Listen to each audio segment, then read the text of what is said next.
Hey guys, Desolator Magic here, and it's time for more Double Masters spoilers. Now, believe it or not, even though this is like, day 5, we've only seen 116 cards out of 332. So definitely a lot to go, but there's probably 100-ish that are just draft filler, staple, oh, people might need this, counter spell, kill spell, whatever. So for now, let's start with another rare Heartbeat of Spring. This is only ever printed in Champions of Kamigawa, but it was only $7, now it's $6. And whenever a player taps a land for mana, that player adds 1 mana of any type that land produced.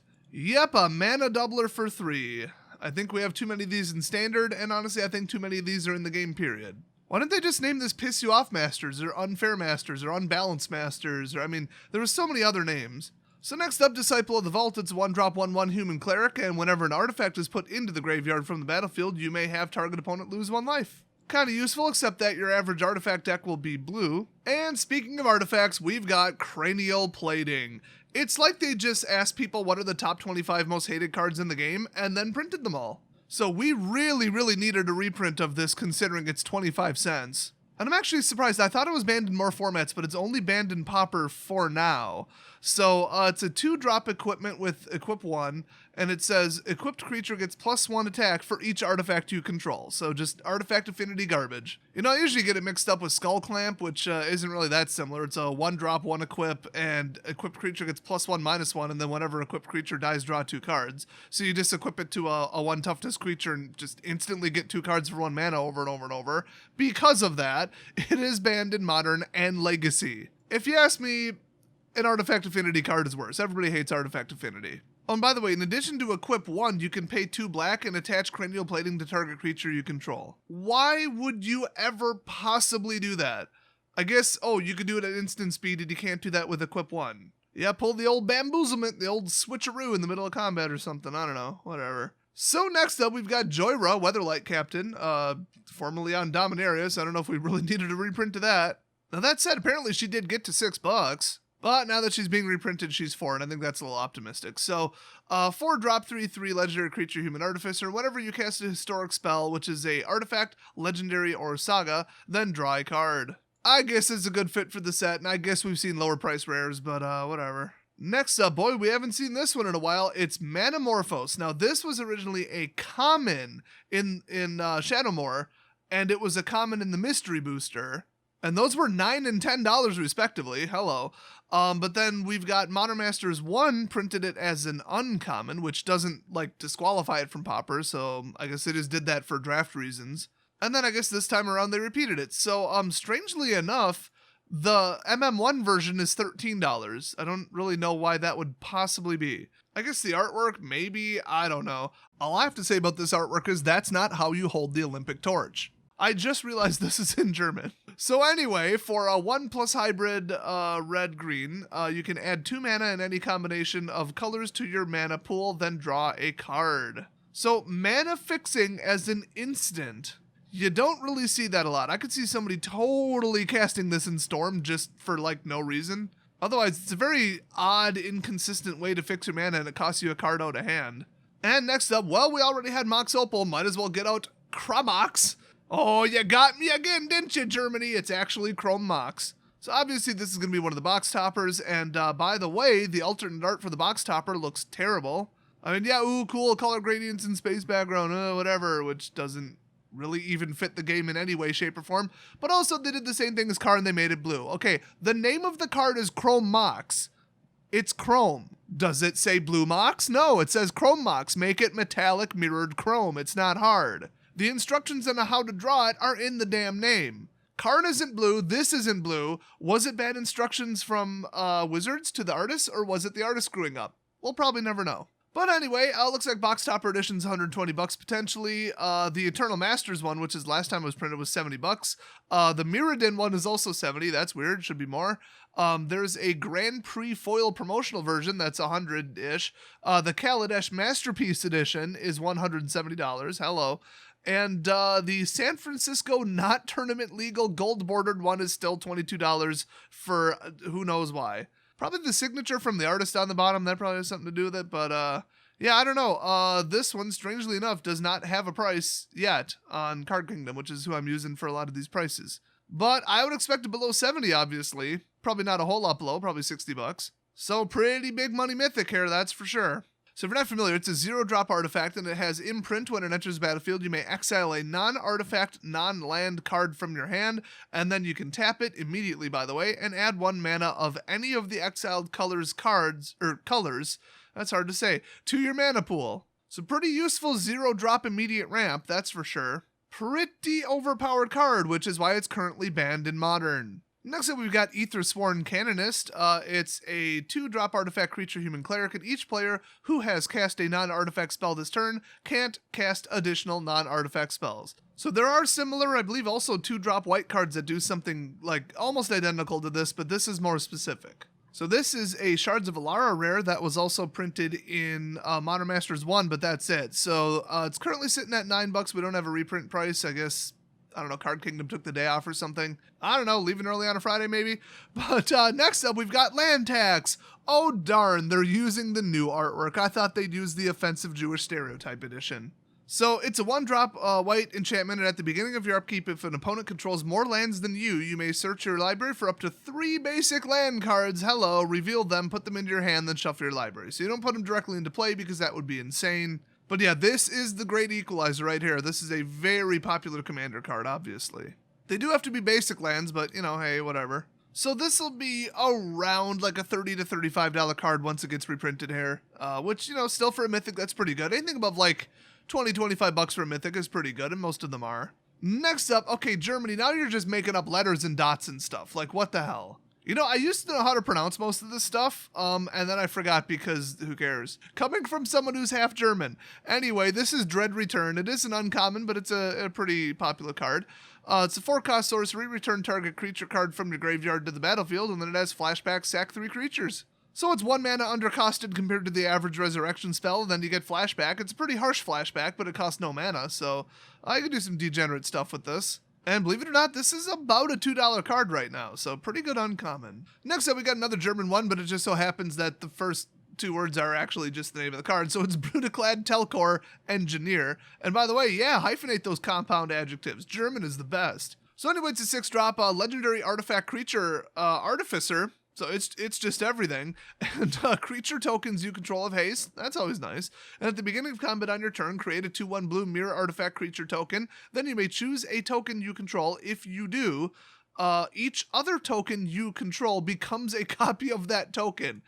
Damn. Okay, if they printed this, I think we all know which card is going to be in here too. I don't want to ruin it for everybody, but it's the photocopier. So this was only ever printed as a foil only in Commander 2018. Now, despite that, it's only a $2.50 foil, probably because 6 is a little bit much, but this is a very powerful card. Next up, we got Salvage Titan. It is a whopping 35 cents. Even the original Shards of Alara version is 35 cents. Ouch. But yeah, it's a 6-drop 6/4 artifact creature golem, and you may sacrifice 3 artifacts rather than pay the spell's mana cost. Okay, I mean 6 damage for 3 artifacts, hey. Then exile 3 artifact cards from your graveyard and return it. I almost said to your graveyard. That wouldn't make sense. To your hand. Yeah, Self-Resurrectors ain't no joke, but this is basically that thing that's on the Titans currently and that set everybody hates. I am half asleep right now. So next up we got Pentad Prism. It's a 2-drop of Sunburst, so it gets a charge counter for every color you spent on it. And then remove a charge counter from Pentad Prism and add 1 mana of any colors. So the more mana you have available to you, the less you need this, but the better it does. Very illogical, stupid, bad card. That said, it's kind of mana ramp for 2 until it runs out. Still 25 cents though. Next up, unsurprisingly, Darksteel Citadel. Of course they're going to put this in the set. It's an artifact land, has indestructible, and taps for colorless. Keep it simple. Last time this was in Standard, people would just strap Ensoul Artifact to it, turn it into a 5/5, and oh look, it still has indestructible. That was fun to play against. It's been printed to death, so it's still only 35 cents, but, you know, whatever, it's an uncommon, who cares? Next up, Treasure Keeper, an Aether Revolt card. It was also in Masters 25 for some reason, and now it's in Double Masters. I'd say for some reason, but it's an artifact set. So it's a 3/3 for 4, and it's construct, and when it dies, reveal cards from the top of your library. Until you reveal a non-land card with converted mana cost 3 or less, you may cast that card without paying its mana cost. Put all revealed cards not cast this way on the bottom of your library in a random order. So he can't go get another one of himself, but he can go get something, you know, maybe like a good equipment or something. Kind of a cool card. Next up, Throne of Geth.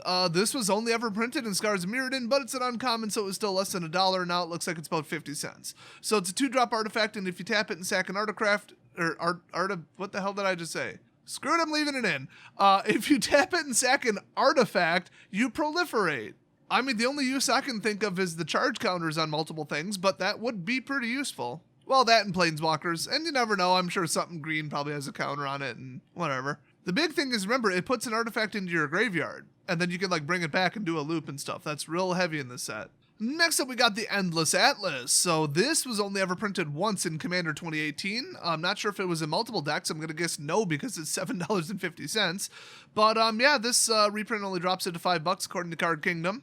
Remember, no matter where you're shopping, pre-order prices are generally a ripoff by about 20%, bare minimum. So anyway, this is a 2-drop, and you can pay 2 and tap it, draw a card, activate this ability only if you control 3 or more lands with the same name. So in a mono deck, oh my gosh, would this be useful.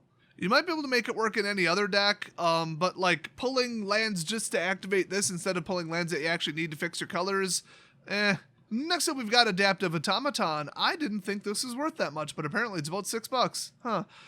It's a 3-drop 2/2 construct, and as it enters the battlefield, choose a creature type, and then it is the chosen type in addition to its other types. Then other creatures you control of the chosen type get +1/+1. So it might seem like a really stupid, redundant waste of a decision to make it construct type, but in a draft environment with this set, you might want to choose Construct. That might be the most targets you get, because if you don't choose it, it says you only get to +1/+1 the chosen type, not ones that match the type of this card. So it remains a Construct even if you choose Unicorn, but then you wouldn't boost other constructs, you'd only boost unicorns. Hopefully that makes sense. Next up, we got Spellskite, which apparently is only $6. Wow, I remember this being a lot more.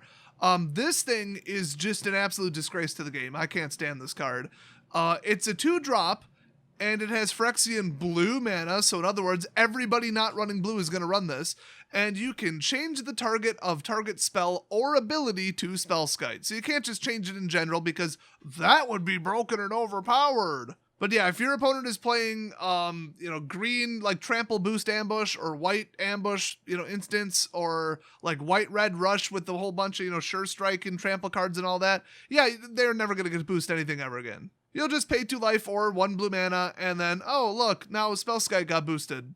Oops. Oh, are they running Super Friends? Yeah, they're screwed. It says or ability. This card is ridiculous in that it basically costs no mana whatsoever. And unfortunately, this hasn't been banned in any format yet. So $6 card, not even worth putting in the damn set. I hate it. They should have just ignored it. Next up, we got Phyrexian Revoker. Yay, more Phyrexian crap. People just love artifacts and Phyrexian decks. Those are like the 2 favorites, right? So anyway, this one's actually kind of useful. Sorcerer's Spyglass is a better card in my opinion, a little bit harder to remove, but yeah, this is a 2/1, 2-drop artifact creature horror, and when it enters battlefield, you choose a non-land card name, and then activated abilities of sources with the chosen name can't be activated. So you basically just jam a Planeswalker, jam anything with an activated ability. Well, for also 2 generic, like I said, you could just cast Sorcerer's Spyglass, same card, except it's not a creature, so good luck blowing it away. Next up, we got Shamanic Revelation. This is from Fate Reforged. It was printed a bunch of times, and it's less than $1. But it's a 5-cost sorcery. Draw a card for each creature you control, and then Ferocious. You gain 4 life for each creature you control, with power 4 or greater. Pretty wild card. Next up, we've got Ion Storm. This is a 5th Dawn rare. That's the only time it was ever printed, but it's still 35 cents, which means it's probably not very good. I've never heard of it. So it's a 3-cost enchantment. And if you pay 2, remove a 1/1 counter or charge counter from a permanent you control, and then it deals 2 damage to any target. Yeah, that's garbage. And that is the last card. So, yeah, we saw a lot of, like, $2 on down rares, unfortunately. I think they front-loaded the first part of the spoilers with the most expensive rares, but, I mean, compared to other Master sets where it's just, like, 50-cent on down jank for 75% of it, they really, really dropped, like, the $3 to $6 cards in. A lot of them just really needed a reprint. We just need more of them floating around, and that's that's Masters. It's just a giant restock for the whole world. It's not even really meant to be a real product bought by real consumers. So, hey, what do you think of today's spoilers? Leave a comment down below. Otherwise, I'll see you guys tomorrow with hopefully more spoilers. They usually slow down on the weekend, but they don't, like, stop. So, I'll see you guys next video.